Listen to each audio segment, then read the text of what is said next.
Study platform में स्वागत है। जैसा कि मैंने आपको 125 क्वेश्चन सीरीज करानी थी, जिसके 100 क्वेश्चन हो चुके हैं और 25 क्वेश्चन बाकी। तो 101 से स्टार्ट करते हैं। सबसे पहले अगर इस चैनल पे आप नए हैं तो चैनल को सब्सक्राइब कर लें, लाइक कर दें, शेयर कर दें, फिर स्टार्ट करते हैं। लाइक शेयर करने के बाद बेल आइकन दबा दें, जिससे आपको सूचनाएँ मिलती रहें। और सूचनाओं के साथ साथ विद्यार्थी दैनिक जीवन से जुड़ी हुई कोई भी जानकारी हो, रिज़ल्ट की हो, या कोई शिक्षक भर्ती हो, या अन्य कोई ऐसी विद्यार्थी हित की जानकारी हो, वो सबसे पहले एग्जाम नगरी आप तक पहुँचाएगा।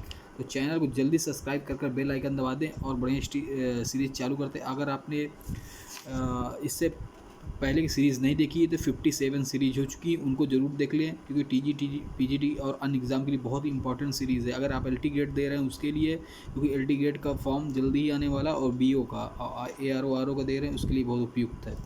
तो चलिए स्टार्ट करते हैं। सब्सक्राइब कर लीजिए, जिससे आपको अगली क्लास मिलती रहे, और बेल आइकन दबा दें। तो इसको व्याख्या सहित सॉल्व करेंगे, ठीक है। तो पहला है दुख। दुख ही जीवन की कथ रही, क्या कहूँ आज जो नहीं। तो उपयुक्त पंक्ति में कौन सा रस है? करुण, श्रृंगार, विभस, अद्भुत। तो बताइए कौन सा रस है। तो इसमें आपको फिर दुख स्पष्ट हो रहा है, इससे करुण रस है, ठीक है, खुद ही बता दे रहा है। 102 पे आते हैं। मेरे तो गिरधर गोपाल दूसरों न कोय, जाके सिर मोर मुकुट मोरोपति सोए। उपयुक्त पंक्ति में कौन सा रस है? श्रृंगार, हास, करुण, शांत। बताइए कौन सा रस है। तो इसमें शांत रस है। चलिए, मेरी बौभादा हरो, राधा नागरी सोई, जातन की शाई परे श्याम हरिद्युत होई। तो मैंने वो जो उपयुक्त पंक्ति में कौन सा अलंकार रस है, तो मैंने कहा था ये प्रीवियस क्वेश्चन है, ये टीजीटी पीजीटी के पिछले क्वेश्चन है, ठीक है, ये पिछले एग्ज़ाम में आ चुके हैं। 2011 का ये चल रहा है अभी, ठीक है। तो इसमें भक्ति रस है, श्रृंगार रस है, अद्भुत रस है, या वीर रस है। तो देखिए इसमें बिहारी सस्सई का यह पहला दोहा है। सस्सई की निर्विघ्न पूर्ण होने की कामना से कवि बिहारी ने इस मंगलाचरण रूप दोहे में श्री राधिका जी को संसारिक बाधा दूर करने की प्रार्थना की है, अतः इसमें भक्ति रस है, ठीक है। व्याख्या सहित मैंने बताया इसमें भक्ति रस। 104 का देखते हैं। निम्नलिखित में कौन सा मात्रिक छंद है? तो जिन छंदों की रचना मात्राओं की संख्या और नियमों का ध्यान रखकर की जाती है, उन्हें मात्रिक छंद कहते हैं। जैसे चौपाई, दोहा, सोठा, रोरा, हरगीतिका, छपै, कुंडली आदि मात्रिक छंद हैं इनके साथ साथ। तो ये हमारा आंसर नंबर डी होगा, ये सभी। छंद शास्त्र के प्रणेता माने जाते हैं। तो छंद शास्त्र के प्रणेता पतंजलि, पाणि, पिंगल, मनु, इनमें बताना है हमको, ठीक है। तो आचार्य पिंगल के छंद सूत्र से सबसे पहले छंद का सुसंबद्ध वर्णन मिलता है, अतः इससे छंद शास्त्र का आदि ग्रंथ माना जाता है। छंद शास्त्र के आदि आचार्य के नाम से छंद शास्त्र को पिंगल शास्त्र भी कहा जाता है। तो आचार्य पिंगल है इसके आंसर सही। ये क्वेश्चन टीजीटी पीजीटी में आए क्या? ये सभी क्वेश्चन टीजीटी 2011 के हैं सभी क्वेश्चन, ठीक है। मंगल भवन मंगलहारी दभों दशरथ अजीर बिहारी, इन पंक्तियों में किस छंद का प्रयोग हुआ है? तो इन जो पंक्तियों में चौपाई छंद है। चौपाई सममात्रिक छंद होता है। इसमें 4 चरण होते, प्रत्येक चरण में 16-16 मात्राएं होती, तथा चरण के अंत में 2 गुरु होते हैं, ठीक है। ये आपका चौपाई चरण है। एक्सप्लेन भी हो गया, व्याख्या भी हो गई।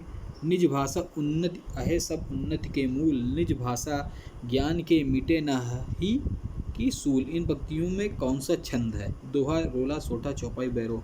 जब भी जल्दी इस कमेंट बॉक्स में कमेंट बताइए, मैं बताता हूँ। इसमें दोहा छंद है, इन पंक्तियों में दोहा छंद है। दोहा अर्ध सममात्रिक छंद होता है। कभी पूछे दोहा कैसा होता है? दोहा अर्ध सममात्रिक छंद है। इसके पहले और तीसरे चरण में 13-13 मात्राएं होती हैं, तथा चौथे चरण में 11-11 मात्राएं होती हैं, ठीक है। 13-13 होती हैं किसमें? पहले और तीसरे में, और चौथे में 11, दूसरे और चौथे में 11-11, ठीक है। चलिए, इसका दोहा आंसर है दोहा। शूर सूर तुलसी शशि उड़गन केशव दास, अब के कवि खदोत सम जह तह करत प्रकाश। इन पंक्तियों में किस अलंकार का प्रयोग हुआ? अनुप्रास, यमक, उत्प्रेक्षा, विरोधाभास। जल्दी कमेंट बॉक्स में कमेंट करिए। 108 का जल्दी कमेंट करिए। तो बता देता हूँ, काव्य पंक्तियों में सूर सूर शब्द का प्रयुक्त होने से यमक अलंकार, मतलब सूर सूर शब्द प्रयुक्त होने से यमक अलंकार। इसमें प्रथम सूर का अर्थ है कवि और द्वितीय सूर का अर्थ है सूरज। तो इसमें जो प्रथम है ये कवि से रिलेटेड है, द्वितीय है सूर्य से रिलेटेड है, इसलिए इसमें यमक अलंकार है। ठीक है, व्याख्या सहित है, कोई दिक्कत नहीं होगा। नील परिधान विच सुकुमार खुल रहा, मृदुल अधकुला अंग, खिला हो जो बिजली का फूल, मेघ बन बीच गुलाबी रंग। इन पंक्तियों में कौन सा अलंकार है? उत्प्रेक्षा, श्लेष, रूपक और या यमक या उपमा। तो ये जो पंक्तियां हैं ये कामायनी के श्रद्धा सर्ग से ली गई हैं। ये पंक्तियाँ पूछ लिए, पंक्तियाँ कहाँ से ली गई, कभी क्वेश्चन है तो कामायनी के श्रद्धा सर्ग से ली गई हैं। इन पंक्तियों में प्रयुक्त ज्यों बिजली का फूल में उपमा अलंकार है। नीले वस्त्र के मध्य श्रद्धा का अधखुला शरीर उसी प्रकार सुशोभित हो रहा है जैसे श्याम वर्ण में मेघों के मध्य गुलाबी रंग से युक्त बिजली का फूल उन्मलित हो रहा है। तो इसका डी नंबर है आंसर, व्याख्या सहित मैंने बता दिया, उपमा। ठीक है, चलिए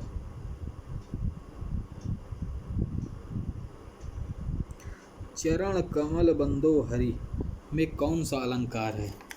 तो देखिए, चरण कमल बंदो हरि में रूपक अलंकार है। इसमें उपमेय चरण है और उपमान कमल है, दोनों अभेद की स्थिति में व्यक्त हुए हैं। तो इसका आंसर हमारा क्या हो जाएगा? रूपक। ठीक। बिहार की राजधानी पटना किस बिहारी बोली के क्षेत्र में स्थित है? मैथिली, भोजपुरी, अंगिका, मगही।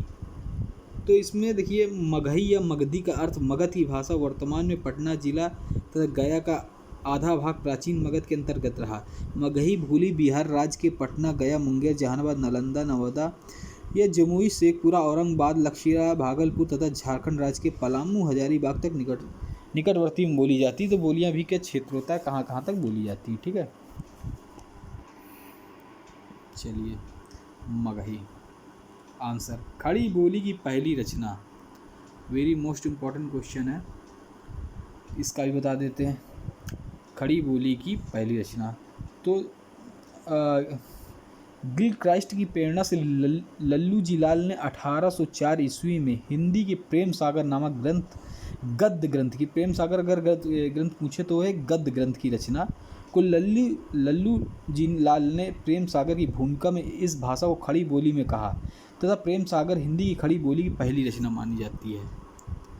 कौन मानी जाती है? प्रेम सागर। किसका है ये? लल्लू जी लाल का। ठीक है, चलिए इसके हमने वो भी बता दिया किसका है। पश्चिमी हिंदी के अंतर्गत कौन सी बोली नहीं आती? छत्तीसगढ़ी, कौरवी, बुंदेली, कन्नौजी।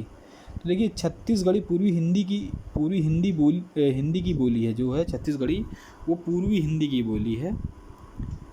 ठीक है, पूर्वी हिंदी का विकास अर्ध मगधी अपभ्रंश हुआ। तो पूछ लिया किससे? अर्ध मगधी अपभ्रंश से। पश्चिमी हिंदी का विकास सौरसोनी अपभ्रंश से हुआ। इसके अंतर्गत कौरवी, ब्रज, इसके अंदर कौरवी भी आती, ब्रज भी, हरियाणवी, बुंदेली, कन्नौजिया बोली भी आती हैं।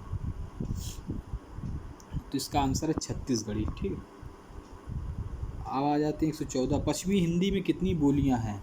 देखिए, पश्चिमी हिंदी में कुल 5 बोलियां हैं। ठीक है, पश्चिमी हिंदी में 5, पहला है कौरवी, दूसरा है ब्रज, तीसरी है हरियाणवी या हरियाणी या बुंदेली या कन्नौजी, जैसे ऊपर मैंने बोला। ठीक है, इसका आंसर है 5 बोलियां। बनाफरी किस बोली की उपबोली है? बनाफरी, देखो ये जो है बनाफरी सिंध भाषा का विकास, जो बनाफरी की बात कर रहे हैं तो बनाफरी बुंदेली, छत्तीसगढ़ी, बघेली या कन्नौजी। तो बुंदेलखंड की बोली को बुंदेली कहते हैं। और लाल कवि का छत्र प्रकाश बुंदेली में, बुंदेली की उपबोली को बनाफरी कहते हैं। जगनिक का आला मूलतः बनाफरी में लिखा गया है। जगनिक का आला किसमें लिखा गया? बनाफरी में। किसका? जगनिक का आला। ठीक है, चलिए, तो बुंदेली है आंसर इसका। सिंधी भाषा का संबंध किससे है? सिंधी भाषा का जो विकास है वो ब्राह्मण अपभ्रंश से हुआ है। सिंध भाषा का विकास किससे हो जाए? ब्राह्मण अपभ्रंश से हुआ है। ठीक है। सिंध प्रदेश जो अब पाकिस्तान में है की भाषा सिंधी कहलाती। आजकल सिंधी बोलने का मुसलमान है, अतः फारसी शब्दों को प्रचुर प्रयोग मिलता है। हिंदी किस परिवार की भाषा है? सामा, हामी, भारोपी, पपुई, ककोसी। तो हिंदी जो आपकी भारोपी परिवार की भाषा है। 19वीं सदी में फ्रांस के विद्वान सर्वप्रथम इस भाषा का परिवार का नामकरण भारतीय यूरोपी किया था, तब से इसका नाम प्रचलित है। भाषा परिवार के लोग यूरोप, कनाडा, संयुक्त राष्ट्र अमेरिका, दक्षिण America, Iran, Afghanistan, Bharat, Bangladesh, Australia आदि न्यूजीलैंड में रहते हैं, तो इसीलिए इसको भारोपी कहा गया है। ठीक है। भारोपी का मतलब क्या होता है?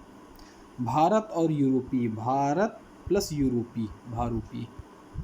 कौरवी भाषा का उदय किससे हुआ? तो कौरवी बोली का उदय पश्चिमी हिंदी से हुआ है। सहारनपुर, मुजफ्फरनगर और मेरठ में सामूहिक रूप से कुरुक्षेत्र भी कहा जाता है। कुरुक्षेत्र की बोली को कौरवी कहा जाता है। तो पिछली बार TGT 2021 में क्वेश्चन आया था कि मेरठ में कौन सी बोली बोली जाती है, शायद ऐसा ही आया था, मैंने कराया, देख लीजिए। तो ये पश्चिमी हिंदी के अंतर्गत आती है। चलिए आगे। निम्नलिखित में से देशज शब्द: जूता, कीमत, देहात, हैजा। तो जो देशज शब्द है वो हिंदी की देहात जो है वो देशज शब्द है। जूता हिंदी, कीमत अरबी है वो। ठीक है। जूता हिंदी का है, कीमत अरबी की, हैजा अरबी का है। देहात ये देशज है। जूता हिंदी, हैजा और कीमत ये अरबी के शब्द हैं, अरबी के शब्द हैं। दशानन निम्नलिखित में से शब्द है। तो दशानन जो शब्द है आपका वो कौन सा है? रूढ़, यौगिक, योग रूढ़ या इनमें से कोई नहीं। तो दशानन शब्द योग रूढ़ है। ठीक है। ये बहुब्री में भी, बहुब्री वाले भी योग रूढ़ में आते हैं। ठीक है। इसका योग रूढ़ सही आंसर है। जो शब्द यौगिक होते हुए भी परंपरावश एक विशिष्ट अर्थ में प्रचलित होते उन्हें योग रूढ़ कहते हैं। जैसे देश प्लस आनंद, दशानन यौगिक शब्द है जिसका अर्थ है 10 मुख वाला, लेकिन इसका प्रयोग केवल रावण के लिए नहीं किया जाता। ये किया जाता इसका प्रयोग केवल रावण के लिए ही किया जाता है, अतः योग रूढ़ है। इसी तरह चौपाई का मूल अर्थ है 4 पैरों वाली, लेकिन इसका प्रयोग गाय, भैंस आदि के लिए नहीं किया जाता, इसलिए खाट या खटिया के लिए होता है।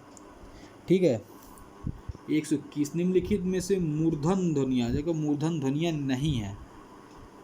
तो जो ढा है वो आपका उत्क्षिप्त है। उत्क्षिप्त क्या है? उत्क्षिप्त। ढा आपको उत्क्षिप्त है, यही नहीं है। और टा, ठा, ढा, अड़ा ये मूर्धन है, और ये मूर्धन, ये मूर्धन, ये मूर्धन और ये भी मूर्धन। ठीक है। ये ढा नहीं है, ये उत्क्षिप्त है।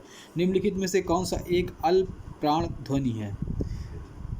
तो का जो है अल्प प्राण ध्वनि है, और काखा गा महाप्राण ध्वनि है। पहला दूसरा अल्प प्राण, वो का आपका पहला तीसरा अल्प प्राण होता है, और दूसरा चौथा पछुआ ये होता है महाप्राण। ठीक है। जैसे काखा दा, इसमें देख लेते हैं, रुक जाओ 1 मिनट। इसमें क्या पूछा है? एक अल्प प्राण। तो आपका जो का है ये आपका अल्प प्राण है। ठीक है। घा, धा, खा ये आपके महाप्राण है। ठीक है। चलिए, देवनागरी लिपि का विकास किससे हुआ है? तो बहुत ही सरल क्वेश्चन, 50 बार बता चुका हूँ।